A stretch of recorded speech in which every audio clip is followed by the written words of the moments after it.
leka baban Fadima ba saka, kaunar ka nake gani ga ka manzan Allah. Mustapha labbaika yau gani Madina, manzan Allah Isma'il na gaishe ka.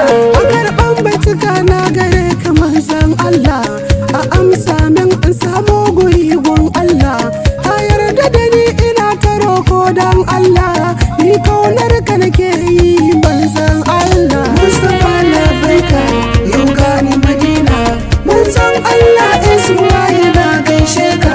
Yan uwa ku saya ku ji zana ba ku labari, ina zaune a gida aka kira ni da kirari, ana ce mun zani Madina kan ansari, zana je fa ziyarta ne na banzan Allah. Mustapha labbaika yau gani Madina, manzan Allah Isma'il na gaishe ka.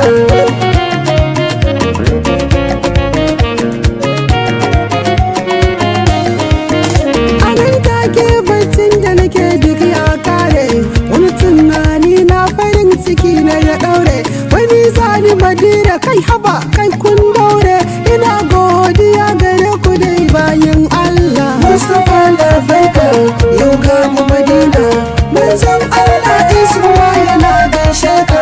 Soyayyar da nake wa ma'aiki ce ta saka kun banta shekarun baya nai wata waka, inda nake yaban shugaba a ciki ba shakka, wasu har sun zage ni ina son manzon Allah. Mustapha labbaika yau gani Madina, manzon Allah Isma'il na gaishe ka.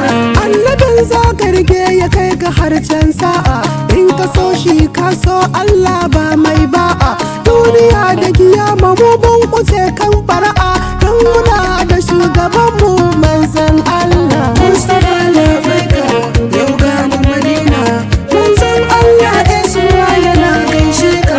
Yan uwa mu kara aniya cikin salatin Ibrahima ga abban Fati, ko da yaushe mu danga yi sakwanta da minti, kar mu daina dan saboda manzon Allah. Mustapha labbaika yau gani Madina, manzon Allah Isma'il na gaishe ka.